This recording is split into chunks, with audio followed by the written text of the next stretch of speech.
Hi everyone, it's Charlie. We have a new Wonder Woman 1984 teaser to break down. There's a bunch of DC news because they're not going to Comic-Con this summer. No DC movies at Comic-Con. I'll explain what's up with that. And there's a bunch of other DC news about them canceling Swamp Thing. I'll explain at the end of the video too. So if you're brand new to the channel, be sure to subscribe to get all the Easter egg videos. There's still going to be a lot of trailers for everything dropping at Comic-Con because so much Marvel stuff and other stuff from the TV shows is happening too. But the big thing about the Wonder Woman teaser is the reason why they dropped it recently is because they just wanted to show you a look for how crazy the movie is going to get. Like, look at how much color, look how shiny. That's part of the reason why the movie is set during the 80s, because it was one of the most over-the-top, vain decades in American history, maybe world history too, mostly American history in the context of this film.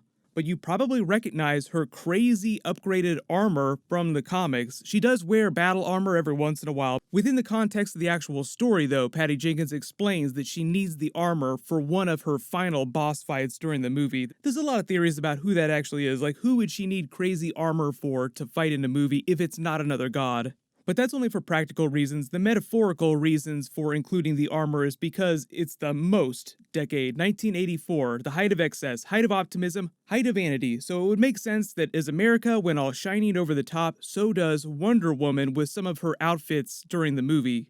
Also really funny, women's shoulder pads were out of control in the 80s, so haha, you get the joke. Of course, Wonder Woman has crazy hardcore shoulder pads on her armor.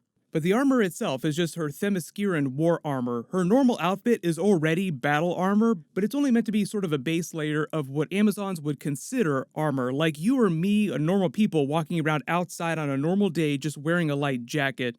But as a demigod, Wonder Woman is almost impervious to physical damage anyway, just like Superman. So for 99% of the threats that she faces, she doesn't even need armor. Her skin is the armor. The only time she actually needs a suit of armor like this in the comics is when she's fighting actual gods or beings as powerful as gods like Darkseid. I don't think it's a spoiler to say that Darkseid is not going to be in this movie. So it's likely that one of the final bosses of Wonder Woman 1984 is one of the other Greek gods that we haven't met yet, like Hades or Apollo, the sun god, which is a big rumor going around that Pedro Pascal might be playing Apollo. There's a theory tying his character, who's still a bit of a mystery, to the return of Steve Trevor. He comes back to life. They say that this is really Steve Trevor physically coming back from death during the movie. He's not an apparition, he's not secretly Martian Manhunter masquerading as Steve Trevor, and he's not a trick of her mind, so it's not Mindspace Steve Trevor. It's really him, he's come back, and he's totally fish out of water just like she was during the first movie. Like, what the hell is going on? What is a mall? Why are these people dressed so funny? Why is everything so crazy?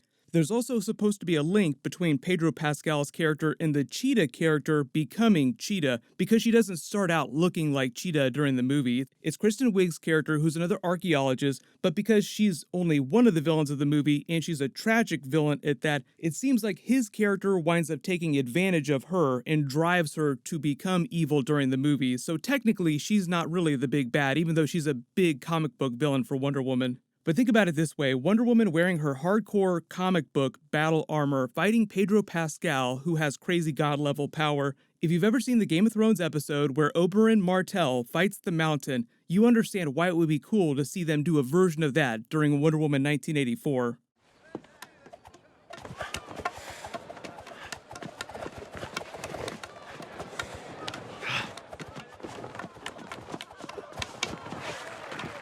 Have they told you who I am? Some dead man. But because we've already seen her future in the Justice League movie, we know that the special armor upgrade is only temporary, so I'm sure if it doesn't get obliterated at the end of this movie, then in present day it's probably just hanging in a closet somewhere waiting for her to yank it back out again. Because I think the idea is that eventually we will get to present day with the Wonder Woman movies. If they do a third one, maybe a fourth one, who knows what's going to happen with Wonder Woman after that. The really big news, though, that everyone's talking about, next big thing, is that DC is not doing a big Comic-Con Hall H panel. That's right, they're not taking any of the DC movies to Comic-Con this summer. I'm sure there are a lot of lesser reasons for that, but the main reason is that Wonder Woman's marketing campaign doesn't start till December, and that's when they start dropping trailers and clips, so we'll be getting footage for it before the end of the year. But because the movie's not coming out till next summer, they just want to wait a little bit later to actually start dropping footage. Yes, I know they just officially announced Robert Pattinson was cast as the Batman for Matt Reeves' Batman trilogy, but they're not even going to start shooting that till either way later this year, early next year, so there's not really anything to show for that. Maybe they'll show some concept art eventually, but I think they're trying to hold that pretty close to the vest so that people don't judge it too quickly.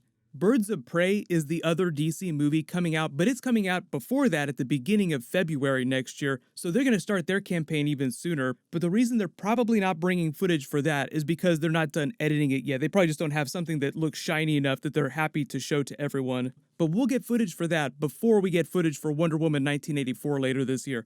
There's a lot of really big stuff happening this fall. A lot of stuff starting. We have the Watchmen HBO TV show. We have the Disney Plus streaming service with the Star Wars Mandalorian TV show. Talking about Pedro Pascal in Wonder Woman 1984, he's also playing the Mandalorian in the Mandalorian Star Wars series.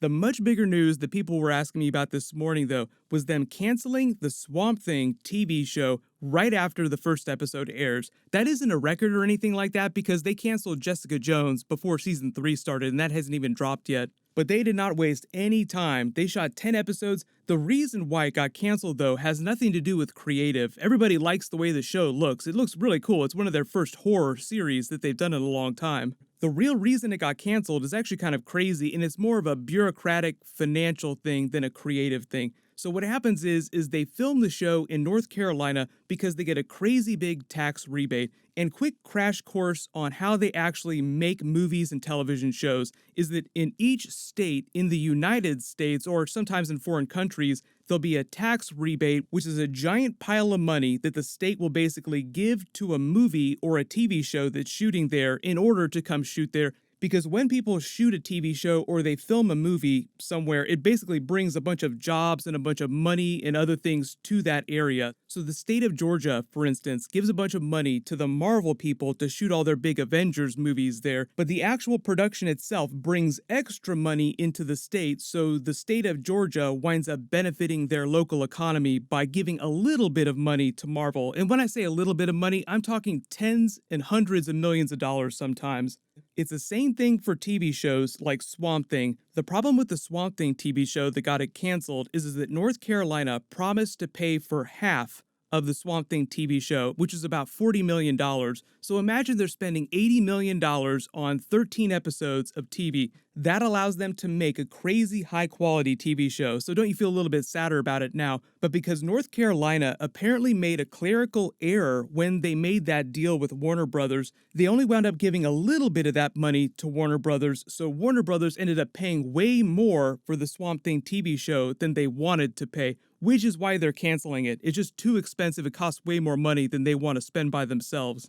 Even if that sounds a little confusing, if you're wondering why, say, like the CW DC TV shows can continue to pull such shit TV ratings, but they keep making them every year. Like, how can they make so many episodes if it costs so much money and they get really terrible ratings? Why are they renewing Titans for season 2 on the DC Universe, but not Swamp Thing? It's all about where the money to actually make the TV shows come from, because they wouldn't be making these TV shows if they didn't make money on them. CW gets almost $1 billion out of their Netflix syndication deal, so it doesn't matter what kind of ratings the CW DC TV shows pull because they're already making a lot of syndication money on that stuff. The problem with the DC Universe streaming service is that there is no such syndication deal, so there's no back-end money coming in. So Warner Brothers is losing money on the service to pay for these high-quality TV shows, and the reason why Titans got renewed for season 2 last year is because Netflix bought the rights to syndicate it internationally, so Warner Brothers is getting most of its money for that show from Netflix, whereas that's not the case with Swamp Thing. It's always possible something could change, but that's the same thing with all those DC Universe TV shows that they've started making now. What's probably going to happen next year, though, is that they'll fold the DC Universe shows and all that service into the larger Warner Brothers streaming service, so you get more content. They're going to bundle that with HBO's content. So theoretically, when you pay for that, you'll get all the HBO stuff too, including pretty much everything that Warner Brothers makes in terms of TV shows and movies. That's not going to launch till next year, but don't be surprised if you hear a story about them folding the DC Universe streaming service into that, but obviously it's going to be like a year away, so it's going to be a long time before we hear what's actually going to happen with everything. Anytime something goes really weird with a production that seems like it's actually a pretty good project, it's all about the money. Remember, it takes tens of millions of dollars to produce these TV shows. If it were a movie, it would be in the hundreds of millions of dollars. Hopefully that explains what's going on with everything. Who knows if they're going to air the rest of the Swamp Thing episodes because they haven't even aired episode 2 yet. That's supposed to drop tomorrow. I have seen the second episode, and we do see the Swamp Thing monster for the first time, so I'd recommend you check it out if you have the opportunity. But I got a couple more big Marvel videos coming this weekend. Leave all your video requests in the comments below. While you wait for everything, click here for my non-spoilery X-Men Dark Phoenix review, and click here for that Flash Season 6 teaser with the Crisis on Infinite Earths scenes. Thank you so much for watching. Everybody stay awesome. I'll see you guys tonight.